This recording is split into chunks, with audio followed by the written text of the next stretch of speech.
What was it that you thought was the key to playing against the best team in the nation? A lot of the things we did at Youngstown State, we continue to do from a lifetime of my coaches and Ohio State. Good enough is not enough if we want to reach our goals. Key is sustaining success, not just being hot and cold, but being able to sustain it and be able to come back.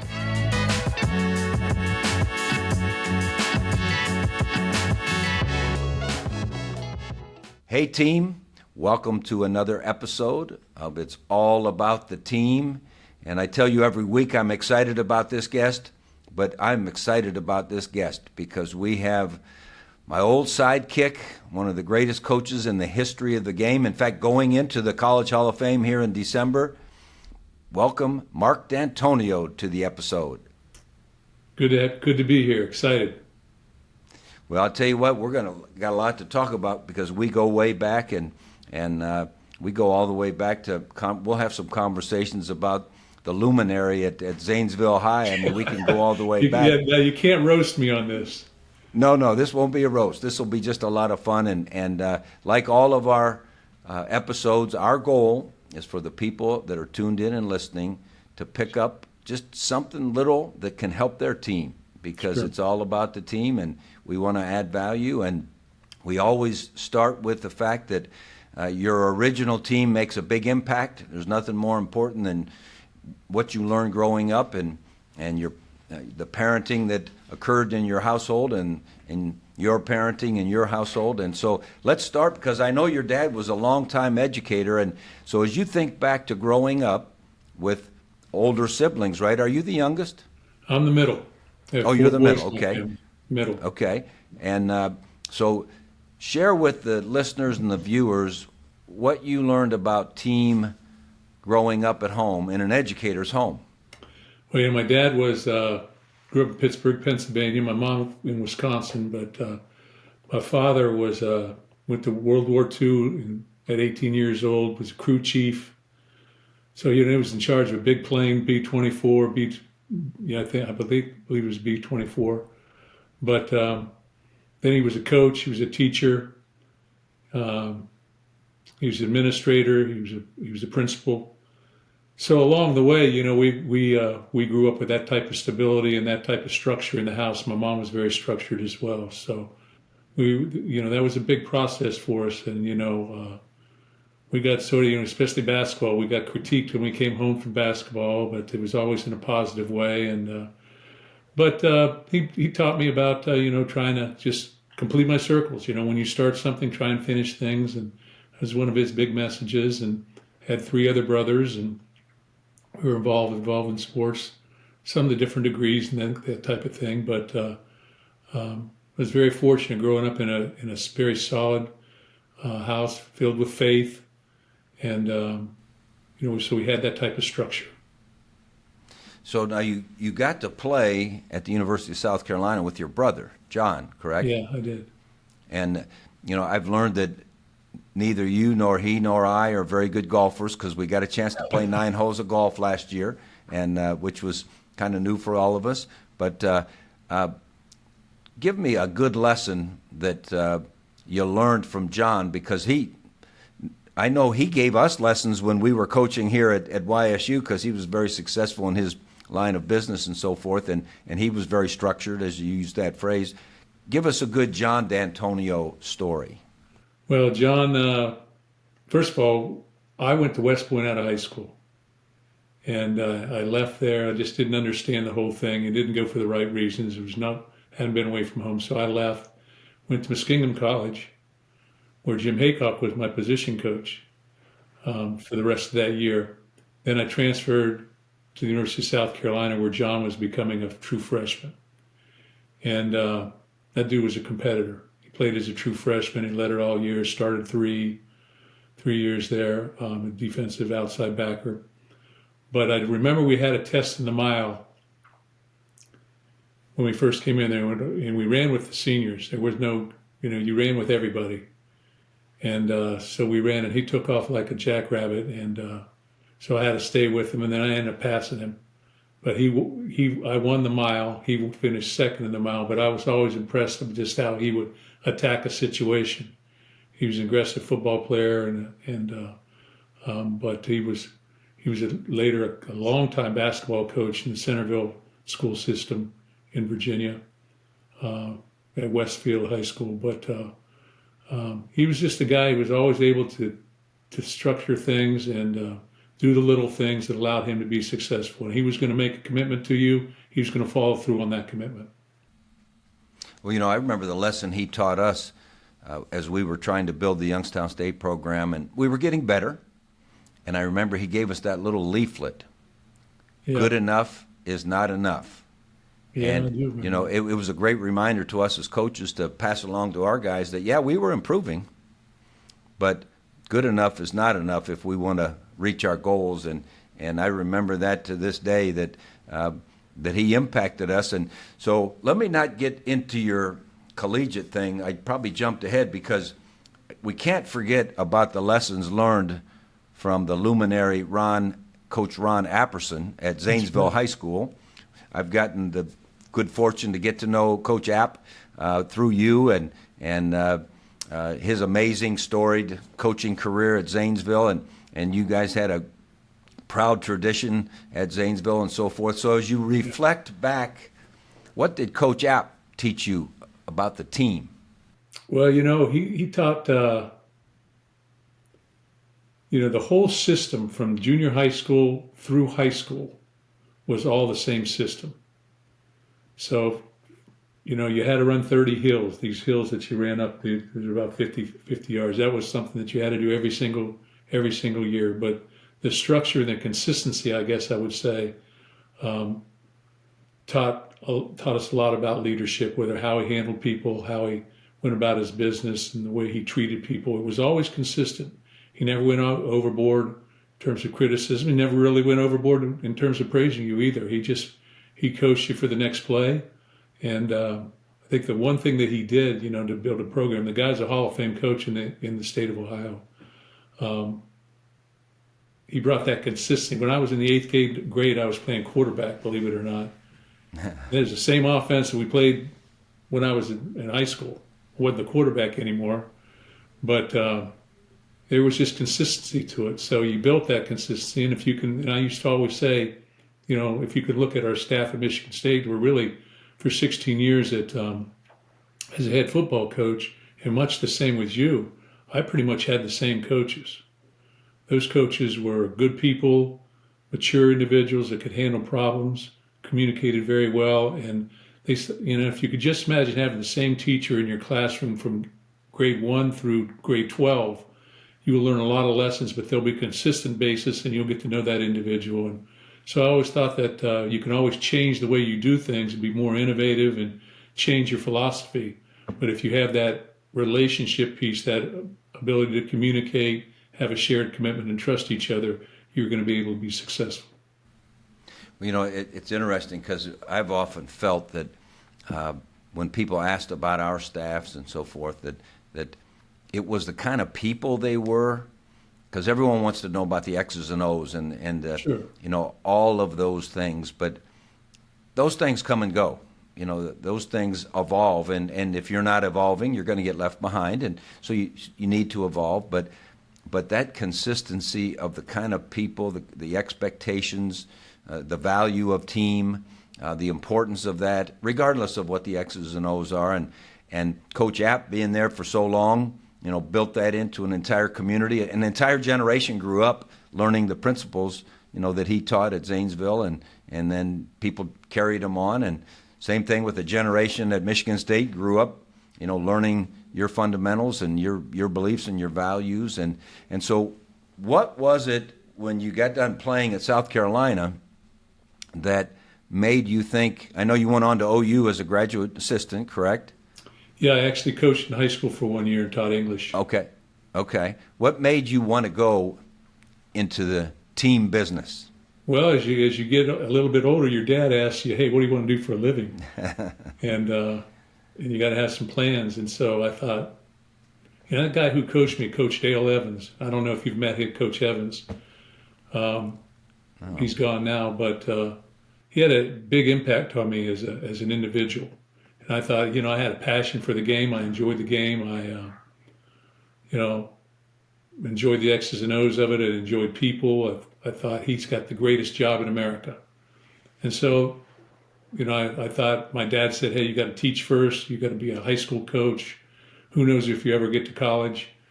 So I became an English teacher. It took 52 hours of English. My wife still was like, I can't believe you did that, because you don't read that many books to do that. But I did it and minored in history and taught 1 year, and then said, I don't want to teach English and I want to be a college coach. So I went to graduate assistant at OU, then Purdue for Jim Young, who's an outstanding coach from the Bo Schembechler tree, defensive coordinator for him. And then went to a junior college, so I saw that level of things. Then came to Ohio State, where, I worked for Earl Bruce and first met you and so many different coaches. So there was a process to it. That's the exact reason when people ask me, why did I go into education? Well, I grew up in an education home, just like you did.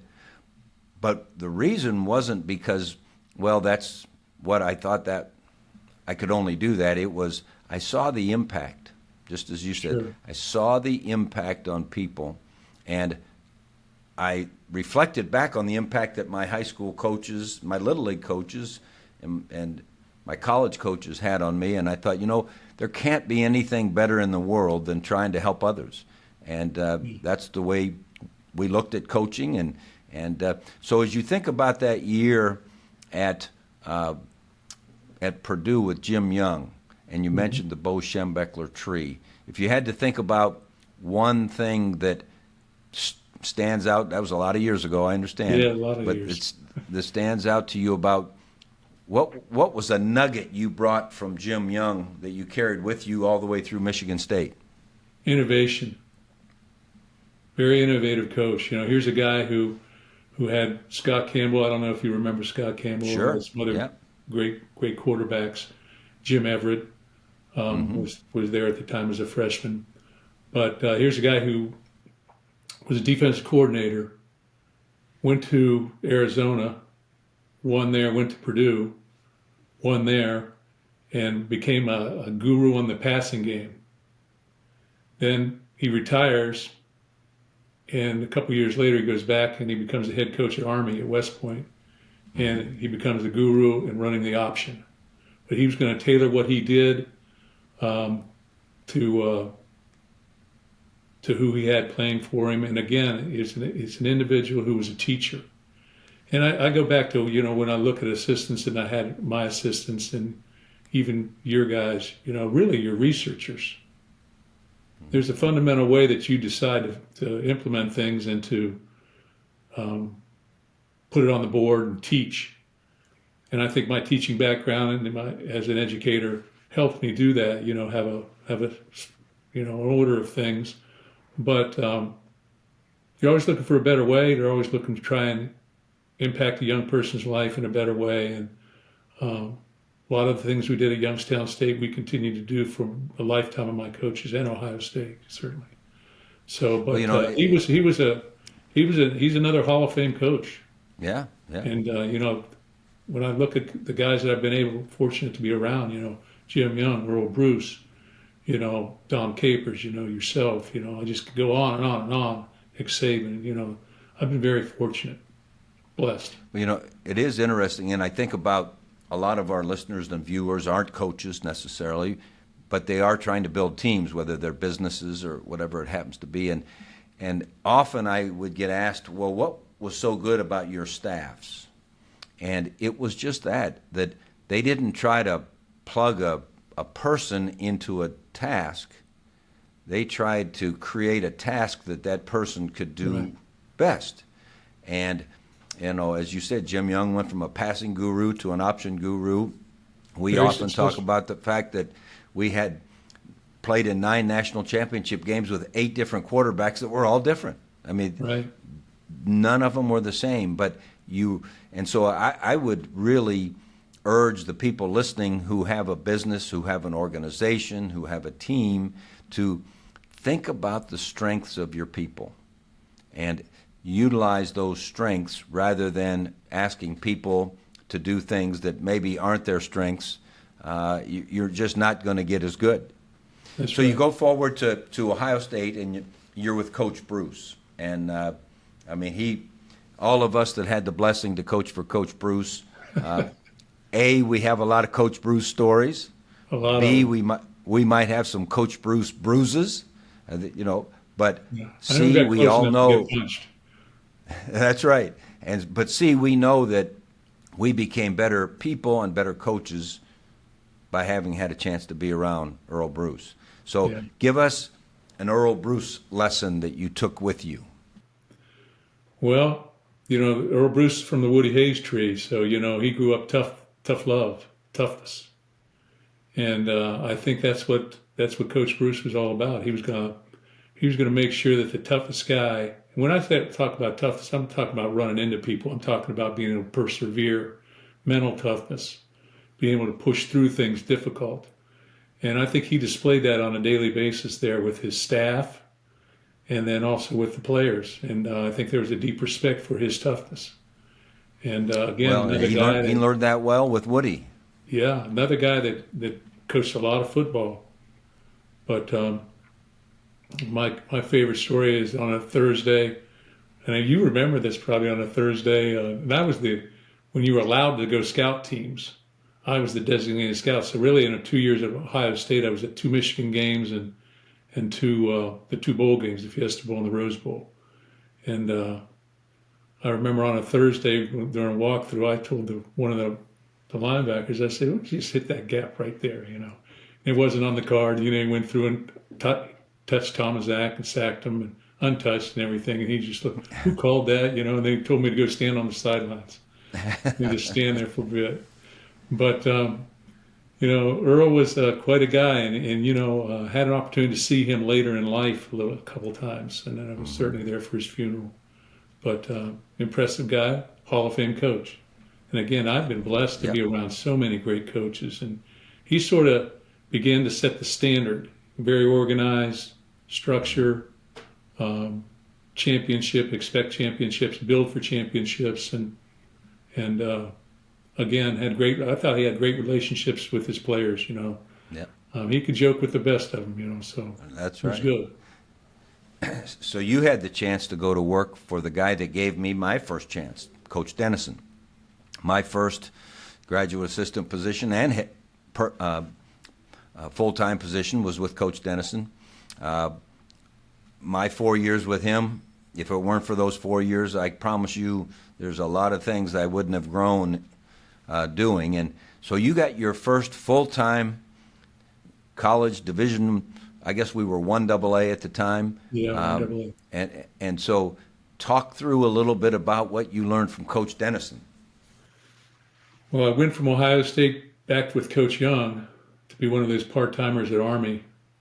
And then 2 weeks later, Coach Dennison called me. I had gotten to know him a little bit. I interviewed with him one other time, and then got to know him a little bit when he'd work our camps at Ohio State. And he offered me the job, and I absolutely accepted it. Went there as his defensive back coach, and you know what I'm going to say? What I learned from him: PMA, positive mental PMA. attitude. That's right. Keep a positive mental attitude, and I think that's so important. And I was just on a Zoom call, an FCA Zoom call before this, and a guy asked me about some things, and I said, if a coach or a business leader can take a down year and build it back up to where it had been, or take a down year, be at a championship level, and then hit the bottom level, and then rise again, that's the measure of a champion. You can't do it every year. I mean, you're fortunate every year. I think you won 9 out of 10 Big Ten championships. That's not been the case, but we won some. But I think that the value of being able to resurrect things when things are broken and to keep a positive mental attitude is one of the huge things I learned from Coach Dennison, and enjoyed him. He always talked about it. And every day. I was only there for 1 year because, they had a big change, and he was part of that change, and Yeah. I was very unfortunate because we were 8-3 and winningest coach in the history of the program, and things were going in a very positive direction. But they made the change, and that's when I came to Youngstown. Yep. Well, I tell people all the time that as a GA, I learned I'd never heard the phrase PMA, positive mental attitude. No. I'd read things about, being positive and whatnot, but that was ingrained into us every day. Every player that ever played for Coach Dennison all those years has lived their life with PMA. And I remember him the first year I was a full-time coach taking us to a positive mental attitude event in Dayton, Ohio. And we listened to Zig Ziglar and Bob Richards, the old Olympic pole vaulter, and Mary Kay, cosmetics person, and Jesse Owens. And that was when I saw that this PMA wasn't just something that Coach Dennison talked about occasionally. He wanted to ingrain, and it really started me off wanting to read and learn more about and not just read about sports. I was so into coaches and this and that, and if it weren't for those days, and I often talk about this, and you've said it about 3 times already today. Absorb from the people that you're around. Listen to who, gain their wisdom. Ask them questions if you're not sure where it's going, because the opportunity to learn from good people changes your life, changes your ability to impact. And we were blessed that when we came to Youngstown State in 1986, Mark Dantonio was available, and so we got to come over here, and I have the Wheel of Life right behind me, and we've talked to our guests about the Block O of Life at Ohio State and the Wheel of Life at Youngstown State. It's the same exact thing, nothing different, even though one of them is 1AA and one is whatever it's called, FBS now. And but as you think back through those 5 years, you had an evolution. Probably the best thing that ever happened to you is you met Becky Dantonio while you were here. She tells me that all the time. That's your greatest claim to fame of being at YSU. We won some games, but you won the ultimate prize. But talk through the 5 years you were here. What comes to mind most about what you learned and what you learned about building teams?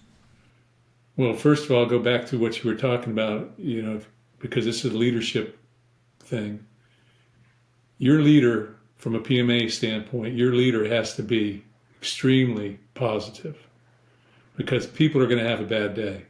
And when I used to look out at 120 players and all the staff, and I would always tell my staff, and I think you've said this, you don't know what people are going through. I remember one time I was talking to one of my players, what's wrong? And he was just in the stretch line, he was just out of sync. He says, my house is burning down. I said, what house? Your house in Florida? Yeah, my house in Florida. So you don't know what people are going through, and you don't know, you're going to have some downtimes. You've got to stay positive. I think going forward to Youngstown State, the 5 years there, we had some tough times. We were 2-9 the first year, but we won our last football game against Akron, their arch rival, and Elliott Fett, I think, makes that great catch. Mm-hmm. I think it was Elliott. Elliott, yep. But I think staying positive, and the second year after that year, they had John Aviantos come, and we listened to a guy talk about the blue vase, and that just meant, hey, regardless of what happens, you got to get it done. There's a story to that, but you got to get it done. And nobody wants to hear about all the problems. Stay positive, keep pushing, persevere, find a way, be innovative. But as we went on, we looked at certain teams, just like I looked at certain teams when I became a head coach and said, who do you want to be like? Mm-hmm. Who do you have to measure up to consider yourself successful? And at the time, it was Eastern Kentucky. Yep. And if you remember, those were some tough games playing those guys. And when we finally, I think, 1987 maybe, I believe, we beat them in the first round. 89 we beat them. Yeah, 87 we lost to them. 89 we beat them in the playoffs. In 89 we beat them. And then in 1990 we go undefeated. But we lose the first playoff game, which nobody expected, for Central Florida to come up and play in a virtual blizzard and beat us. But you had to reach back. But it was all those type of things that you incorporated in the Block O of Life. It was not just about the biggest thing I took away from it. It was not just about playing football. It was about getting an education. having where's your morals or faith at, whatever. Where's your family in this? How physically are you getting better physically? There was a whole bunch of stuff that you had to work on to improve Youngstown State's football program. It wasn't just football.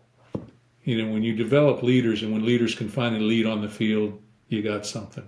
If they can't lead on the field, because you're not going to be out there when the tough times come then, if they can't lead in the corporate setting when it trickles down to on the floor of that corporation, you're going to struggle because everybody's going to end up doing the work. Well, I remember it was a tough time for us after that 1990 season because we had been building and we had been growing as people, we had been growing as a program, and we thought that this was our time. That the year before we'd gone 2 games deep in the playoffs, and we thought, boy, this is the time, and we had that disappointment. And then what made it tough is we graduated some really good guys, and we lost a couple great coaches. Jim Bowman went to Virginia, and he had been with us the whole time, and you went to the University of Kansas. Natural moves. You guys had goal sheets just like the players had goal sheets, and guys wanted to progress, and they wanted to have other opportunities and move toward their goals. And so you went on to what was it the Big 8? Was Kansas the Big 8 at the time? It was Big 8. But before we go to the Big 8, I do remember the next year, which was 91, I was home in Akron because my wife was from Akron, and I was watching the playoff game, the finals, and you guys won. Yep. And I told Becky, we got to get in our car and we got to drive to the airport, the Youngstown airport.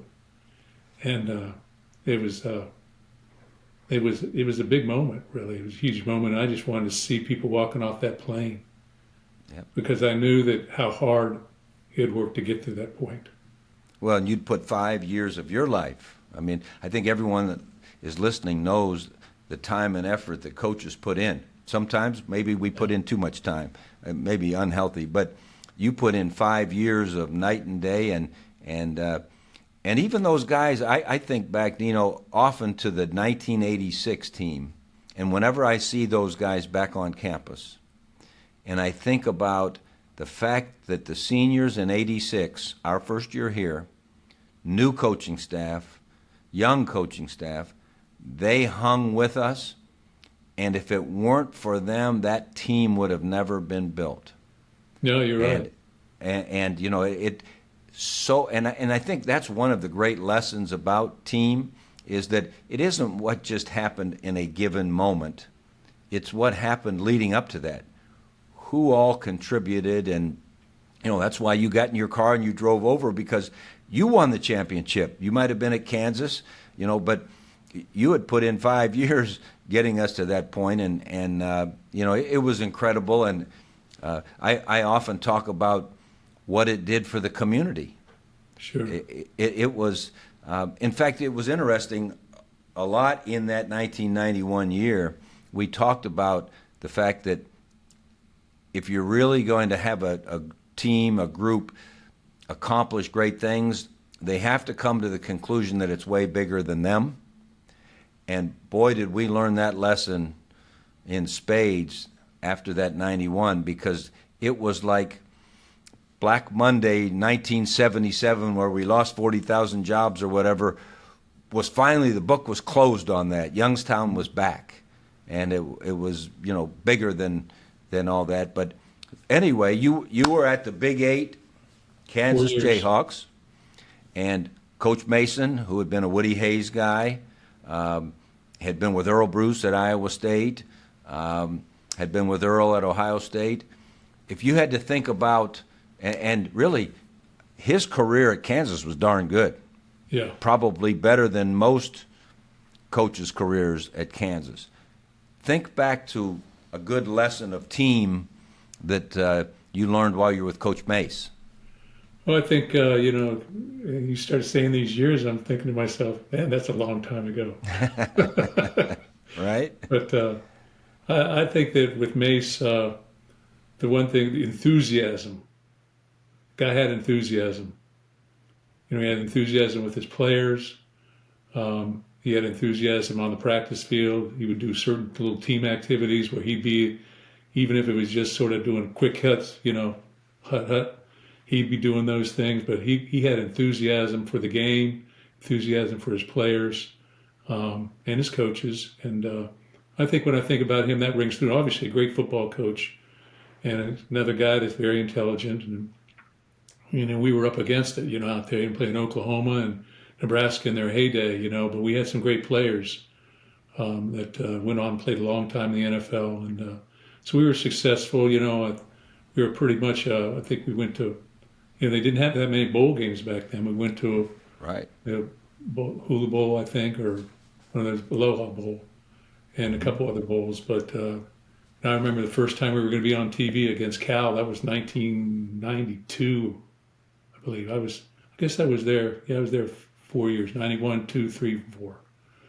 But I would say if you had to take one thing, the enthusiasm he had for the game, for his players, joke around with you, laugh about you, and hold you accountable, though. Hold you very accountable. So another great coach. Well, every year when we were talking about our fundamentals during preseason and so forth, when it was an enthusiasm day, and a lot of times we prescribed that enthusiasm day on a day that wasn't a natural day to be enthusiastic. We might have been tired, might have been in the middle of the dog days and so forth. And we used to always talk about the derivative of that word enthusiasm, and full of spirit, full of God. And there's something about spirit that is greater than anything human that gets your attitude right, gets your mind right, puts a little pep in your step. And if you label someone as being able to create enthusiasm, that is a heck of a darn good thing when it comes to team building, to be labeled as you can get enthusiasm going. Yeah, it sort of runs parallel with PMA. No, that's right. Positive mental attitude without a great enthusiasm. So that's right. So then you had a chance to go on to Michigan State with one of the, to me, maybe the greatest coach in the history of college football, Nick Saban. And so talk a little bit about how many years were you there at Michigan State as an assistant? I was an assistant there for 6 years, 5 with Nick. Then he went to LSU, and I stayed with Bobby Williams for the year. And then, I stayed. So there's a lot of lessons I'm sure you learned from Coach Saban. A ton of them, right? And so specifically about how did he go about doing a great job of building team. His record shows that whether it was at Michigan State, LSU, or Alabama, he had a consistency of building teams. What did you glean from that? Well, first of all, he's a defensive back coach, is what I coached, and I'd been. And really, when you look at 41 years of coaching, I coached defensive backs and I was a defensive coordinator. I've never coached an offensive position, never coached defensive line, never coached the linebackers per se. I would coach the safeties, or I'd coach the corners if I was a coordinator, and then I was a secondary coach as an assistant. But very methodical approach, very consistent approach, extremely technique-oriented as a position coach, which he was a defensive back coach. I'd had the opportunity to work for Don Capers and, a guy by the name of Leon Burnett, and some great defensive coaches, defensive back coaches. And I played for a guy who'd been a long-time coach. Well, when I got to work for Nick, I found out how much I did not know. So my football knowledge grew greatly in that time period, both from a position coach and then from an overall scheme standpoint. And we were on cutting edge in those capacities. And again, from the fourth quarter program that we had, with this, the workout program that we called the fourth quarter program, to spring ball, to guy had been in the NFL for a while with the Oilers and then as a coordinator for Belichick. So his path runs from Bill Belichick. So again, I'm here with Nick Saban, and very blessed again, very fortunate to be around another great coach, and he had great assistant coaches. If Gary Tranquil and Dean Pease. And, Dean Pease was our defensive coordinator, and I think he's been a defense coordinator in the NFL maybe 15 years, 3 Super Bowl wins, Belichick's defensive coordinator, and et cetera. So I was around some great people. And again, I think when you're around great people, you know, a lot of the things that they incorporate, you eventually, if you get the opportunity, you're going to take those things and incorporate, much like, you know, a lot of the things that we did patterned after Ohio State. So I learned the Big Ten Conference, which was something, you know, that I had not been in as a position coach. I learned a lot about recruiting because I was probably one of his lead recruiters. I learned a lot about scouting reports, about how to handle people from a structural standpoint, and but everybody's a little bit different. So you take this from one person, you take that from another person, but again, treated very much like a corporation in a lot of respects. You know, you have all these different layers after the head coach, and probably that's when, you know, because I'd been at Youngstown, Akron, not as many people working. Kansas, not as many people working. Michigan State, a little bit more. Now there's a ton, but a little bit more, and preparation. A lot about preparation, you know, doing scouting reports in the off season and doing the scouting report of the week of the game, you know, how consistent it was and how precise it was and how precise it needed to be. So there's different things. And I go back to technique, and just so the audience knows out there, our leader, Nick Saban, was in every meeting for 5 years of mine. Wow. So lay on the floor, put his feet up on the thing, and just ad lib. But from day one, and it's still to this day, he does that. So, and he used to tell me it'd take about 1.5 years to learn the system completely, and it did. So he would interject, sometimes probably more than you'd want, but you know, I listened, I learned. You had to be patient. So I think one of the big things you had to do, what I learned there, is I had to be patient. You know, I wasn't made the defensive coordinator, but I knew my time would come because of the football I was learning and the people and the way that people were managed and all the different things we just talked about. So, but it was a learning experience. Then became the assistant head coach when Bobby Williams took over. So a great takeaway for our listeners and viewers: listen and learn. You've heard Coach Dantonio talk about the fact that he's been around all these great people. A lot of people get to be around great people, but you have to listen, you have to learn, and you have to be patient. And sometimes, as I think about, and we'll talk later on in this episode about the difference between maybe yesterday and today in college athletics, but just in general in life, I've seen a little bit more because we've created so many things that can happen quickly.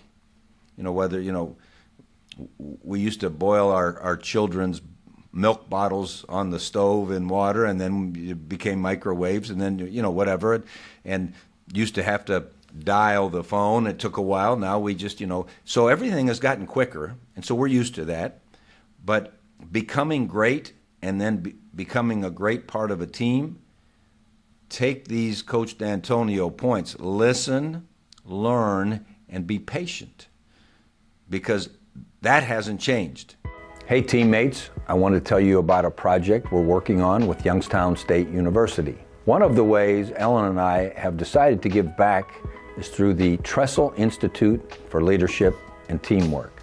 We've collected a set of successful business and nonprofit leaders to serve as guest servant leaders in partnership with the Sokolov Honors College to teach university students teamwork, leadership, and personal skills. We teach from a foundation built on gratitude, excellence, hope, love, and selflessness. If you're a young person or parent helping to search for a unique college experience, you can learn more at tresselinstitute.ysu.edu or ysu.edu. Links will be provided in the show notes. History is one of the most important subjects on our campus, because it's how do you learn the complex design of how we got to the place we are today. Lessons learned that we can maybe do better. Lessons learned that we have to build on what we've done well. And so we were fortunate when we went to Ohio State in 2001. I remember my first call after accepting the job and talking to Ellen and talking to my mother was to call Mark Dantonio and say, hey, I know you're at Michigan State and I know you've been there a while and all that, but would you give some consideration to coming back to Ohio State and see what we can do? And as you said, you knew the Big Ten, and there were just so many reasons. You knew I was an offensive guy, so I wouldn't bother you at all on the defensive side. You could run our defense, and I think you knew I believed in defense, winning championships, because that's what we did at Youngstown State.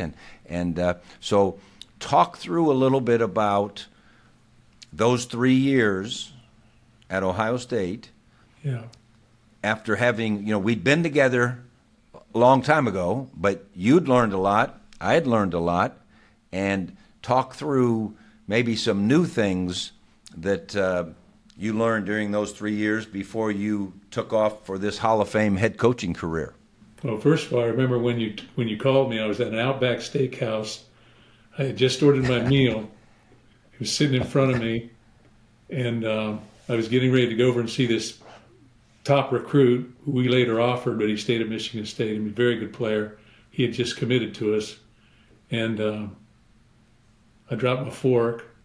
I think he called Becky first, maybe my wife first. And I just was sort of stunned. But big moment in my life, really, when I go back. Extreme, huge moment in my life. So obviously I accepted the job. I also remember coming down to Akron-Canton Airport, meeting you there. And the first guy we went to see, because you asked me, was Dustin Fox. Yep.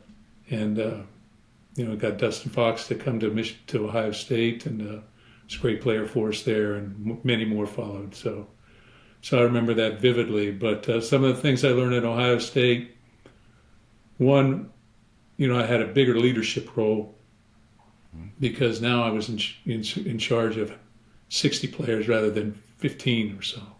And I had to space myself out around other coaches, and I was basically responsible or integral in recognizing the scheme that we'd use and what we would do. But it was a much bigger leadership role. I learned how to handle the press, because you're at Ohio State, you're put in front of the press a lot more. I don't know how good I did it later on, but I certainly was more relaxed doing it and understood it better. I knew things from a championship level. Being at Ohio State, there's really very few places in America where you walk in and you see championship trophies lined up from the hallway all the way down. I mean, you yourself won 9 out of 10 your 10 years. No, 7 out of 10. I don't want to have the viewers that Google 7 Big Tens out of 10 years. I don't want them to Google and say that we don't tell the truth on this podcast. You slipped a little bit. I got you up here. But how many they won the year before that? And so all those different things. And then I found out, then it further impressed upon me how important people are when you're leading people.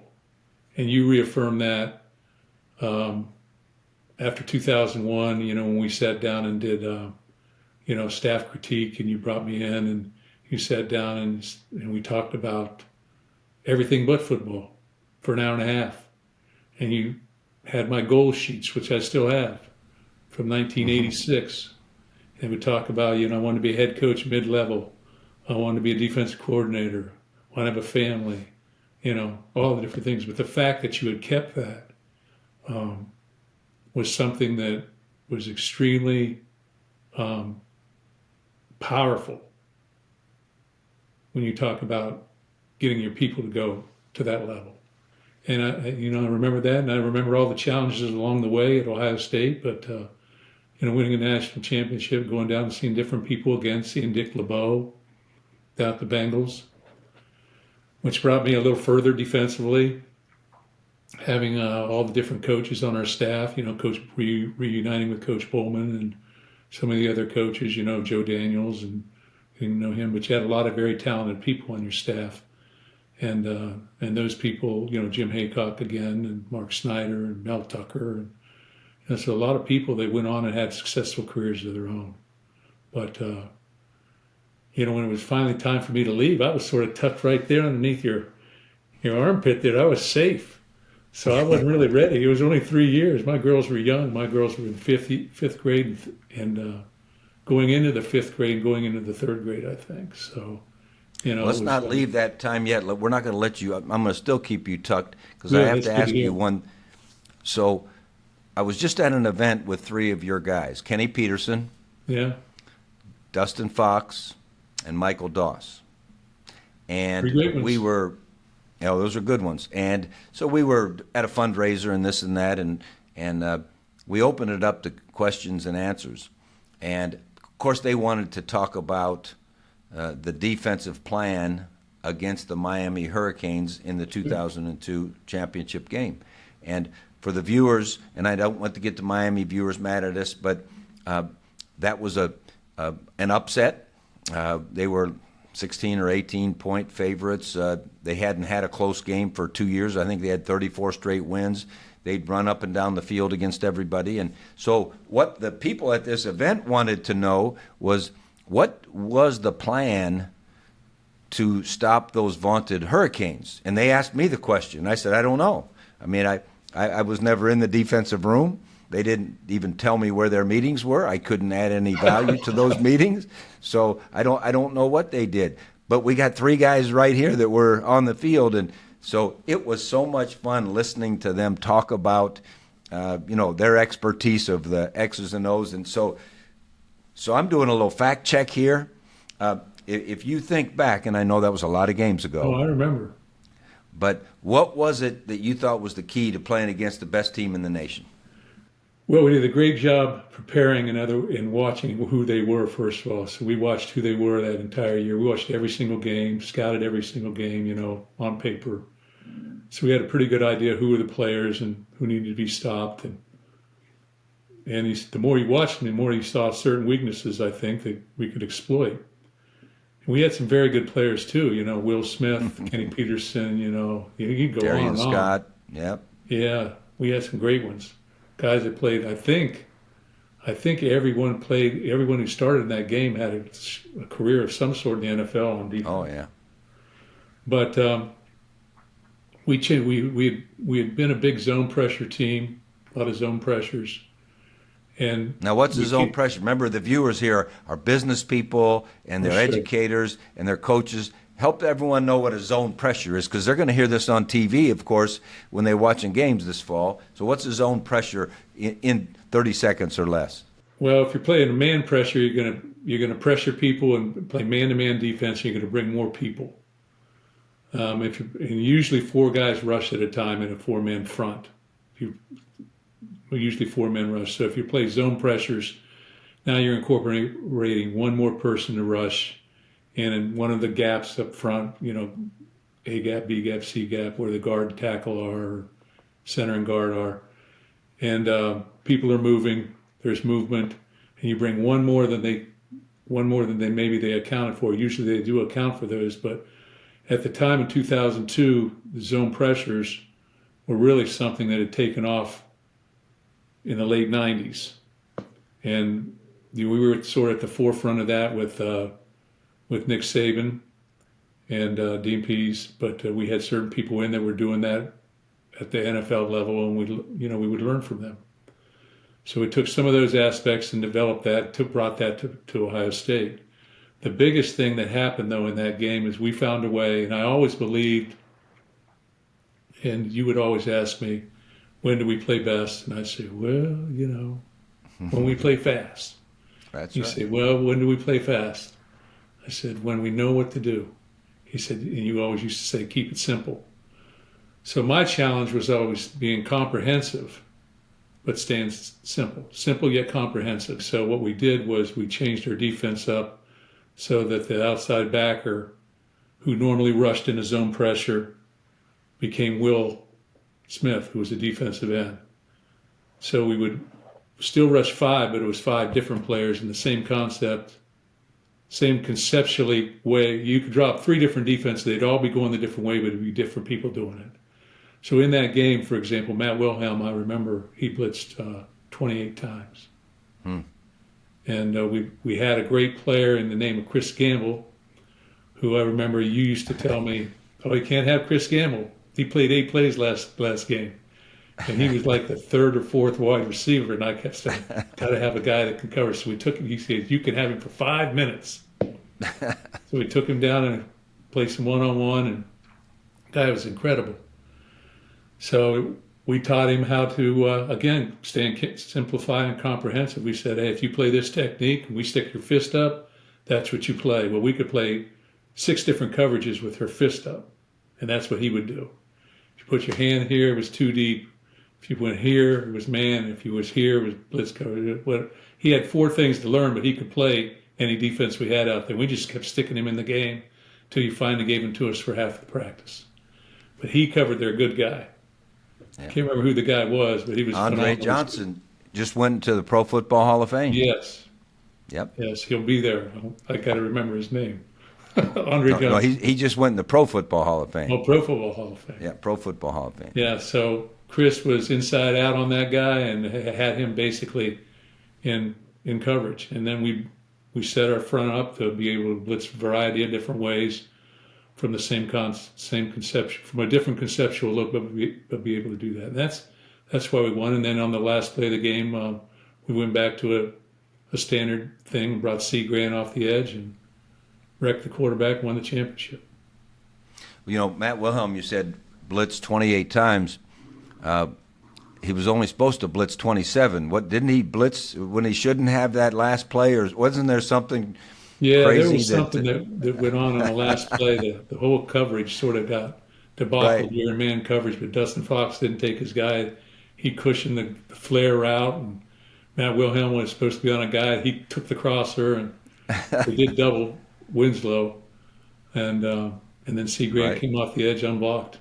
Well, you know, it's interesting. So you have to be innovative. You have to be constantly changing. But the other thing I learned from Kenny Peterson when he answered that question, because Dustin and Mike Doss did talk a lot about those intricacies, and I'm not sure any of the people at our fundraiser understood what they were talking about, but Kenny Peterson talked about an interesting thing. He said, you know, all week long, the offensive line on the other team was talking about this or that, and we weren't even going to get near the quarterback. And he said that really fueled our interest in getting to the quarterback. And remember, Kenny had a big sack right in that first quarter that kind of set the tone. And that's a great reminder for a team. You have to be careful what you talk about that can negatively affect your team. Absolutely. They were talking, chirping the whole week. And our guys really didn't say too much, but they were ready when the time came. And like I said, we had some great players. Tim Anderson. I remember anybody got any questions, then Tim Anderson raised his hand and said, "Hey, you know, basically he was always moving so much with his own pressures, and he wanted to just go at the center."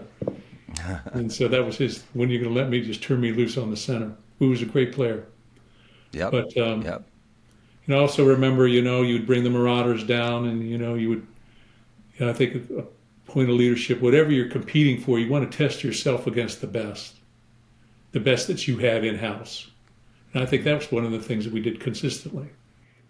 And whether it was go live, or whether it was, in other words, take them to the ground and tackle, or whether it was do all these different drills at a fast pace, and so they would understand and learn and put pressure on them and put pressure on people in-house before you turn them loose, I guess, game situations.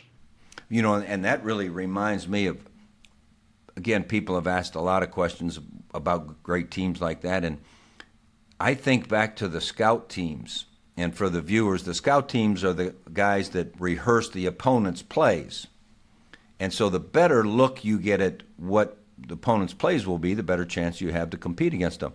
And I think back to those scout teams, Sure. that particular, we had a whole month to practice for them. Yeah. And guys like Santonio Holmes and Roy Hall and Troy Smith and Doug Daddish and T.J. Downing and we had great competitive scout team, Phenomenal. most Phenomenal. especially. NFL A lot guys. of Yeah, a lot of them became great NFL players. And to me, the reminder for those of you that are out there trying to build a team is that from top to bottom, you have to recruit talent. From top to bottom, you have to figure out how can the person, what are they ready to give to the team at the time. You know, we had a meeting, if you remember, the night before the game, trying to decide, do we take Santonio Holmes' red shirt off? Because back in those Yeah, I days, remember you that. couldn't play any games. Right. If you played one play in one game, it cost a year.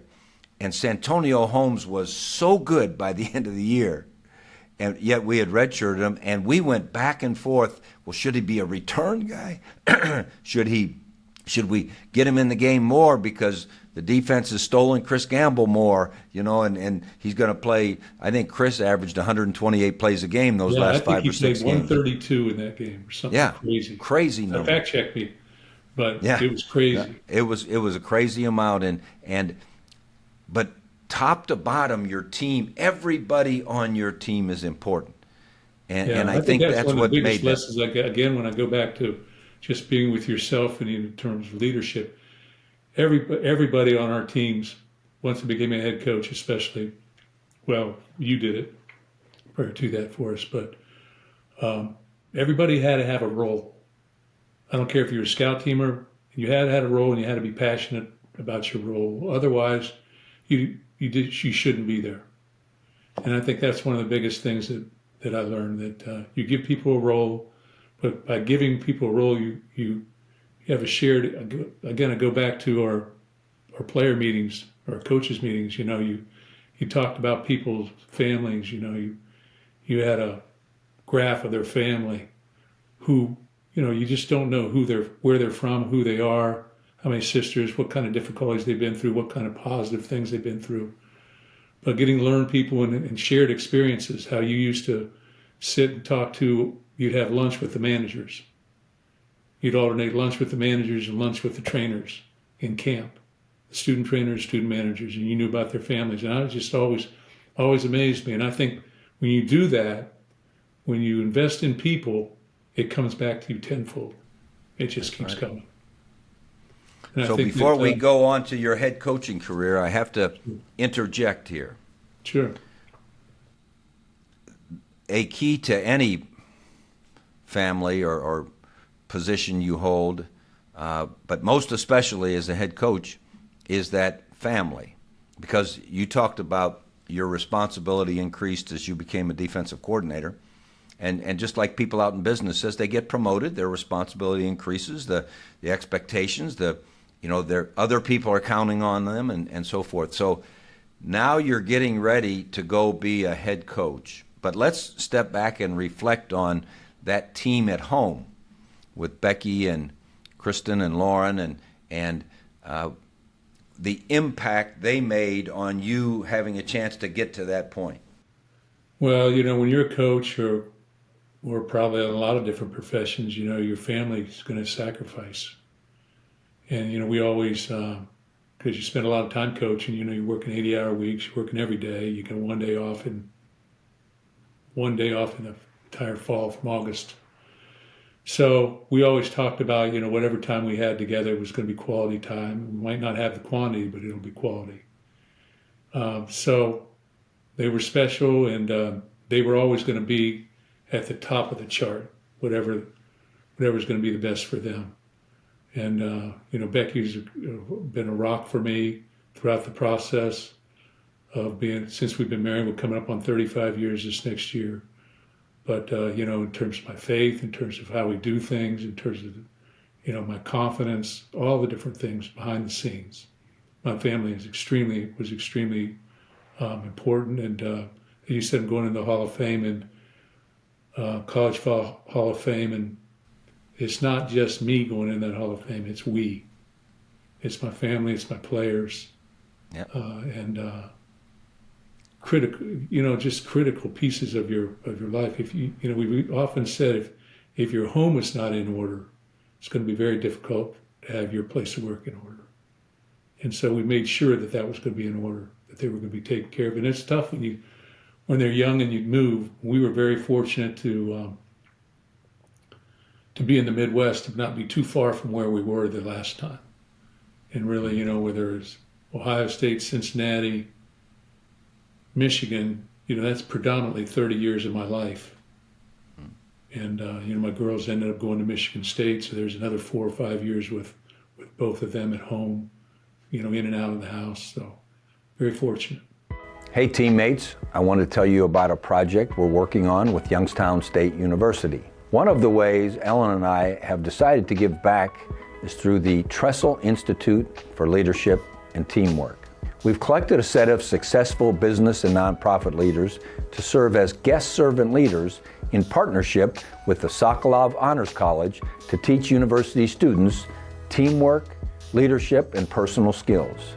We teach from a foundation built on gratitude, excellence, hope, love, and selflessness. If you're a young person or parent helping to search for a unique college experience, you can learn more at tresselinstitute.ysu.edu or ysu.edu. Links will be provided in the show notes. So as you're getting ready to go to Cincinnati and be a head coach for the first time, tell me Becky's reaction, because she was now going to be going from being on the staff and, the defensive coordinator's wife and, have to, do a good job of helping the younger folks. But now she was going to be in charge of making sure everyone felt comfortable. What was her thoughts? She asked you if you thought I was ready. She did ask me that. And so when you gave her the go ahead, she was all in. But I didn't know. I was very fortunate to work for a guy named Bob Going. He's passed now. He'd been Bobby Bowden's athletic director for 10 or 11 years or whatever. Mm-hmm. So again, you go back to the people I've been able to be around. And Bob Going was a football guy. He was athletic director at UC, brought there to bring them into the Big East Conference. And we were going to finish Conference USA one year and then go into the Big East, which was, a BCS type program. So it was a move in the right direction in that respect. It was a regional school in Ohio, which if you look back to my goal cards, that's what I said I wanted to do. Mm-hmm. That's right. And so it was I didn't know that if I wanted to do it because we had another great team coming back, to be honest with you, at Ohio State. But it was time. It was time. It was the natural progression to take the next step. And when I went back and I said, why did I do this? Why would I go coach? Why would I become a coordinator? It was always about not wanting a bigger position. It was always about how many people I could impact. Mm-hmm. Could I have a bigger impact? As a head coach, you're setting things in order. You're starting to impact more than just your team. You're impacting a community. And then, beyond that, looking forward to Michigan State, you're impacting an entire state and a bigger community. So it was always about how could the people that I have impact others and make the world a little better place, and win football games and be around football, which is what you're passionate about and what you want to like to do, and be around young people, which keeps you young and all those type of things. But that's probably why I took the job. It was an opportunity to impact more people. And I remember it's just amazing, sitting here talking. I know we might go over an hour, but some of the things you think about, getting on the bowl, going to the second Fiesta Bowl in 2003, and Jack Johnson walking up and handing me an envelope, Jack Johnson, longtime high school coach, and talking about the prayer Jabez, which is just that. It's about impacting people. Yeah. It's about having an impact on people. Enlarging your territory to impact your more. Territory. Yeah. Yep. And so things like that sort of stick with me. So those 3 years at Cincinnati, I learned when I went to Youngstown State and then when I went to Ohio State that going a new place is a whole different thing. Sure. When I went to work for Jim Dennison, he had a staff that was established in a program. Tom Reed at Miami, staff established program. Went with Dick McPherson to Syracuse, brand new as a new staff, learned a great deal. Go to Ohio State with Earl Bruce, and they were established. So now you're going to Cincinnati, starting over, hiring a staff, What are the greatest lessons you learned in those 3 years about how one goes about from scratch building a team? Well, it's interesting you asked that because I was thinking the other day, there were 5 times I was involved in a new staff. One at Youngstown State, one at Michigan State, one at Ohio State, one at Cincinnati. So now I'm on my 4th time seeing a new staff being built. So there were lessons I had already learned. Yep. Now was my opportunity to take those lessons and use them at Cincinnati, take all the things that I had learned and use them at Cincinnati, and this was going to be my program. So it was going to be the 4th time. And then when I went to Michigan State, it was now the 5th time that I'd done this. So, I built on what I knew and built on the things that I had been taught or that I believe that were cornerstones of each person that I had been around, I remember Bob Stoops calling me. He was a very good friend of mine, another Hall of Fame coach, that said, "Hey, how you like your players?" And I said, "Yeah. They were different than Ohio State's." And he says, "You know what? Give yourself 6 months. You're going to love them in 6 months. You're just going to have to get around them and be around them and get to know them." Yeah. And that was true. It was extremely difficult for me to leave Cincinnati and go back to Michigan State. Extremely difficult. So as you went back there, and that is tough. You were 3 years, and you were on the threshold of getting ready to, Sure. We had very good young players, and we had a team that went. I think we won 7 games that year. We went to a bowl game. Yeah. But more importantly, we had turned the corner. I felt we had turned the corner. We had good players and good incoming players. Right, but you're kind of going back home in Michigan State, a home you had been at for 6 years, right? It's where my girls really, they were in preschool there, and when we went to Michigan State, they were 2 and 3 weeks old. When we came to Ohio State, they were in first and third grade. So you can sort of give them the timeline there. So they were going back. They knew people. They knew their surroundings. And we took our staff basically and moved them to Cincinnati, because one of the most incredible things is that we had 9 coaches, and I brought 8 of them with me. From Cincinnati to Michigan State. Yeah. Yep. And I retained the strength coach who had been with Nick for 5 years, and the trainer. Both trainers had been with Nick for 5 or 6 years, so I knew people and I knew the background, and as incredible as it was, because this is another lesson in leadership. You don't know when it's going to be thrust upon you. Just as quickly as I became, I was on Thursday sitting at the Outback, and on Sunday I was with you at Ohio State. On Saturday we were playing at Connecticut. Saturday night they came down to visit with me, a group of people, Alan Haller, Tom Izzo, Mark Hollis, the athletic leadership. Sunday I took the job with the president, who had an assignment on Monday. I was doing a press conference Monday late morning, and on Wednesday, because I brought my staff up there on Tuesday, and on Wednesday they were all out recruiting. So I brought my people, again, going back to when we talked to our people, because they were researchers. They had proven themselves to me. And then I retained one guy, Dan Enos, who had been with me for 2 years previous, before he came to Michigan State. So we basically had the whole system intact. So it was a very quick transition. We knew what we wanted to run. We knew the terminology. We knew how we wanted to treat people. We knew our goals weren't just about football. They were other things. And so there was a great opportunity there.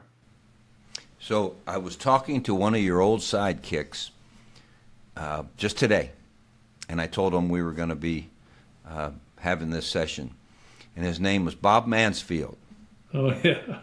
Coach Mansfield. And Coach Mansfield was one of our academic encouragers. He was a retired educator, and he checked classes and created relationships with guys at Youngstown State and then at Ohio State. And he said, well, ask Dino if he remembers this conversation. And he said, because it has a lot to do with building teams. I said, okay, what was the conversation? He said, well, Coach Dantonio was in his first year at Cincinnati, I believe, is what Bobby said. And he said, playing in the horseshoe against Ohio State. and he said he was standing out there, and he said Coach Dantonio waved me out to the middle of the field to say hello to him. And I said, I believe that. Yeah, okay. What else, Coach Mansfield? And he said, well, he told me, he said, I've learned throughout my coaching career, this is you talking, I've learned throughout my coaching career that every head coach needs someone who will tell them the truth and who will be tough on them. And he said, sometimes we get insulated as head coaches. And he said that you said, Bobby, you make sure you be that for Coach Tressel. You make sure that you be that guy that can close the door and tell the truth. Now, I believe it. I had more than one guy that could do that. I had Coach Knatzer who could slam the door and tell me the truth. I had Coach Dantonio at times who could slam the door and tell me the truth. And Coach Mansfield could always tell me the truth. But A, I want to find out if this was a true happening. I'm fact-checking Coach Mansfield. And B, there is a lot of truth. To build a good team, you have to be honest with each other. Yes, you do. First of all, that was my first game as a head coach at Ohio State. I'm coming back at Cincinnati to Ohio State, my first game. So that's all a little bit of a blur for me. So I'll say he said it. Okay, you'll affirm it. You'll affirm it. It's all a blur because I was just like, But I'll go back to what you said. You need people, and that's one of the reasons I took my guys to Michigan State. And the people that I hired, Don Treadwell, been with me at Youngstown State. As my offensive coordinator, I hired Pat Narduzzi, who was a little bit of an unknown, but had a great defense at Miami. But, at least I knew him. He'd played for us for a year or for a spring at Youngstown State. But, Harlan Barnett, who I'd gotten to know. I can go on and list all the people. Mark you Staten, had Mike and you had Mark Staten, who you'd been with. And Mark Staten and Mike Tressel. Mike had been my graduate assistant for 2 years at Ohio State. And he and Staten were the two coaches that through my, think about, I was with Mike Tressel for 18 years. Mark Staten for 18 years. That's a lot of time. Yep. So there are guys that, I trusted as individuals that I would listen to. And, Mike became our defensive coordinator at Michigan State later on. He was a young coach. But not only did we bring them, we brought their families, and their families were important too. But, I just tried to bring good people and listen to people and get their perspectives. And they knew they could give their perspectives, which is key. I think if you're building a team and people feel as if they have to sit on their hands and wait till they're spoken to, we don't have a chance. But if they know that the dialogue is open and they're allowed to say what they think, that's how you build a team. Yeah, and you even go further, that you started your unity council, your team council, and we started our unity council at Michigan State. We didn't have one at Cincinnati, but, we listened to the players, weekly. Right. Oh, yeah. I'd sit down and they'd say, hey, you got anything? I'd say, they said, no, we don't really have anything, I said, okay, well, you guys just sit here for 10 minutes, and I'm going to leave. And they had the opportunity to talk among themselves. Then I'd walk back in. Oh yeah, we got about 3 or 4 things. Right. Yeah. But everyone needs to be heard on the team. Others. You wanted to make everybody feel a part of the process of the leadership process. The more people that can share in leadership, the stronger your corporation is going to really be, or your team. So, especially when you can take it to the field or the ground floor of what you do for a living. Was it 13 years that your staff was together at Michigan State? Is that right? 13. At Michigan State, I had 16 coaches. Yeah. 13 years. In 13 years. So those 13 years, you won 3 or 4 Big Ten championships. You're the winningest coach in the history of Michigan State. Michigan State's been playing football since 1860-something, I think, or 1880-something. Yeah. So think back to those 13 seasons, and if here you are talking to listeners who want to make their team better, they want to make their organization better, what would be a couple things that you grew beyond what you had already known, new things that you learned about building a team at Michigan State? things that I already didn't know. I guess confidence is important. Well, I already knew that. I basically take everything that is inside our program and put it in a manual like you did. So our players knew what they were going to do. They knew what the plan was. They knew that the plan included not just football, but other things. I always point to 5 things. You have your will of life. I'd sort of changed it in some respects, pointed to 5 things. It was about the relationships you had with your people, coaches, players, staff, administrators, everybody. And they had to have a shared commitment. They had to be able to communicate with each other. And when that communication broke down, it had to be re-implemented. And then you had to be able to trust each other. And that's very difficult to do. That was number 1. Second, they had to have a passion for what they did and be innovative. Third, they had to be able to work at it tirelessly, and it had to be something that was important to them and be innovative. Fourth, I think, you had to be a light in your community or be a light among each other. You had to look for things to make other people's lives better, have an impact on them. And the fifth thing is you had to always strive for the championships. You might not get there, but every year I went into every single game believing that we could win that game. Every year, every game, believing we could win the game. And even if we got crushed, which there were a couple of times that we did, that it was going to be after that game, how were we going to respond? So I tracked that. I tracked every game, whether we won or lost after the Michigan game, because I knew that was a big game. How do we play after a big up or a big down? I wanted to be consistent. I tracked how do we play in November, going down the championship run. I tracked how we responded after a loss or a year where we weren't as, what we were going to do. Because I think, again, going back to the very, very beginning, one of the things we talked about, the key is sustaining success, not just being hot and cold, but being able to sustain it and be able to come back and be able to make the world a better place. I mean, that's why we got into coaching.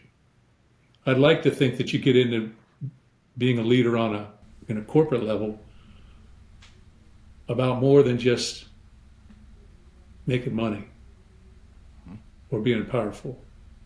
And I've seen that, when you are the head coach at Michigan State or Ohio State or Cincinnati, you get to meet a lot of very influential people, governors, presidents,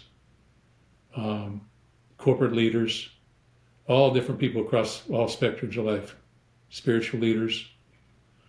The one thing that I found to be true of almost all of them who were extremely successful is they cared about more than winning and losing. They cared about other people, and they were going to try and impact a community. And the bigger influence they had, it seemed like the bigger area that they were, the bigger influence they had, the bigger community they had to influence, whether it be across the nation or statewide or community-wide.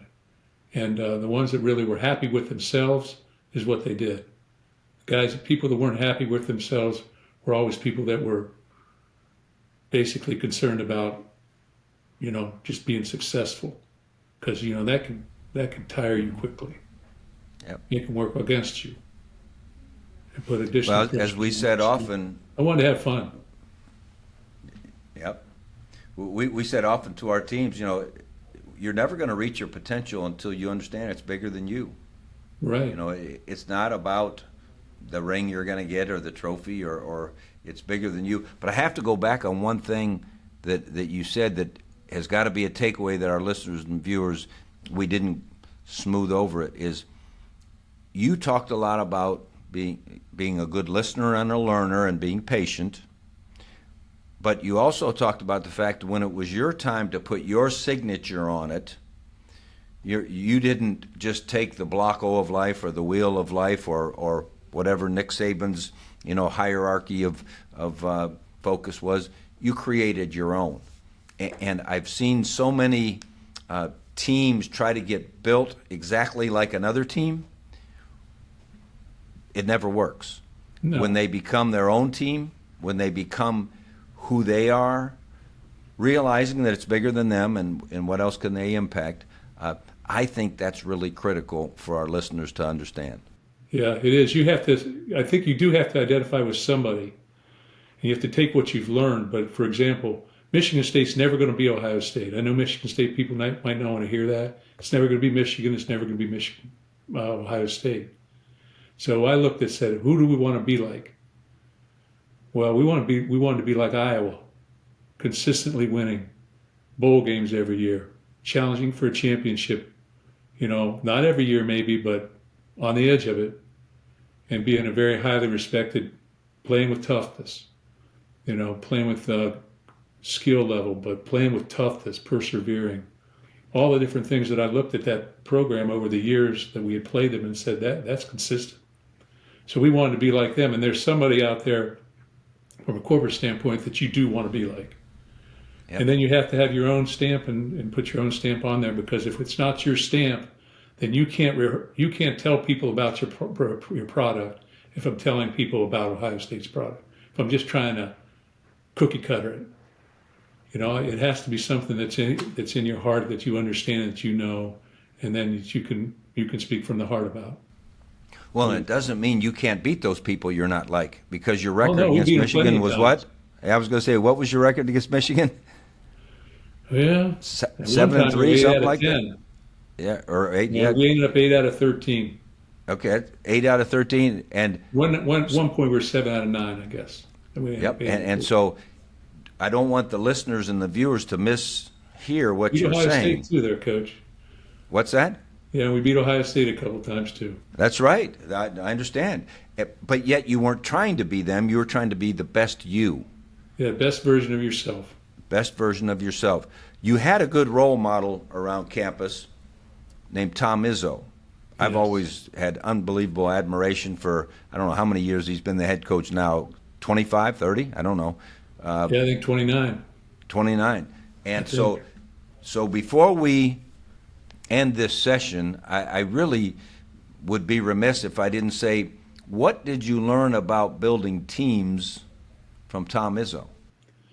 Well, it's not just Tom Izzo. Every year, 4 times a year, Coach Izzo, myself, Mark Collis, our athletic director, and Luana Simon, our president, would meet together and talk about things. So there's always going to be somebody above you at some point. So we would sit and talk about the problems and talk about the solutions, but we had dialogue. So I thought that was powerful for us. But, Coach Izzo, sustainability, consistency, championship level. One thing I always said when I was the coach there, I didn't have to look very far. I had to look across Munfield, which was the soccer fields, intramural fields, to see how championships were won. And every time I went to practice, and I went to a lot of them, I saw players playing extremely hard with extreme competitiveness. It was like a game. They were playing like a game. So they were playing against great players. They were playing fast, but they were getting taught how to play at a high level every single day in their practice facility. And that's what I always remember. And then, just as somebody to bounce things off and has the same, you got to have somebody who has the same pressures as you. And I know that I talk to you a lot, talk to Stoops a lot, Bobby, talk to Izzo a lot, but there are a lot of different people that I've talked with that have the same Dabo Sweeney, had the same type pressures, but you have to be able to have somebody to compare your life with so that they can identify with things. And, when you're a head football coach, when you're a corporate leader, when you're a leadership at this level, or really any leadership at any level, there are going to be different people. They're not going to understand what you're going through. So you got to find that group circle of people that you can talk to and that they understand your problems, and then maybe they can help find the solutions, or at least give you a little bit of clarity and some type of rational thought process. Well, and that's a great lesson for our viewers, is that all of us, at whatever position we're in, can study with and learn from other people who are in the similar situation. Sure. And you know how many times we went out and visited with pro teams, other college teams. You go on some of those social things with the other head coaches or Big Ten meetings or whatever, and constantly learning from one another. But again, going back to your point, not trying to be like them, but to learn from them to see if you can be a better version of yourself. Yeah, you got to stay innovative. You got to keep up. Got to stay innovative. Keep up. Regardless of what it is, I remember talking to Luke Fickle, another guy, great coach, was with us at Ohio State, extremely successful, and talks about, the new way of tackling. And, we adopted that. We brought people in to talk to us. It was an extremely innovative thought process, but we used it, and it made us better. Well, we've probably gone a little too long because my wife Ellen always tells me if we go more than 45 minutes, we might lose some people. So we might have to schedule another one with you, Coach Dantonio, because I would like to maybe get a whole session down the road about the current state of college athletics, youth athletics, high school athletics, because you and I both believe there's nothing that can impact any more in a community than great athletic experiences in a school system, in a family, whatever. We won't go to that discussion because it would go another hour, but we can't thank you enough. Let me say one thing about that. Okay. There is no substitute for pressure. Pressure is a privilege. Whether you're the head coach, whether you're the quarterback under center, whether you're the right guard, whether you're shooting the last foul shot of the game, win or lose, there is nothing like pressure, because that instills toughness, perseverance, and when you begin to handle pressure, you become a better version of yourself. So to do that, you got to be put in pressure situations that as a young person, you can grow greatly, and there's a lot of growth with that. Well, and that's why the pressure of being the drummer in the band, having to hit the notes just at the right time, or being the engineer on the Baja engineering team, or the quarterback on the foot, all those things are so critical. We'll do another episode just on the importance of pressure. But with that, you're my man. Thanks so much to Coach Dantonio, and remember, everyone, it's all about the team.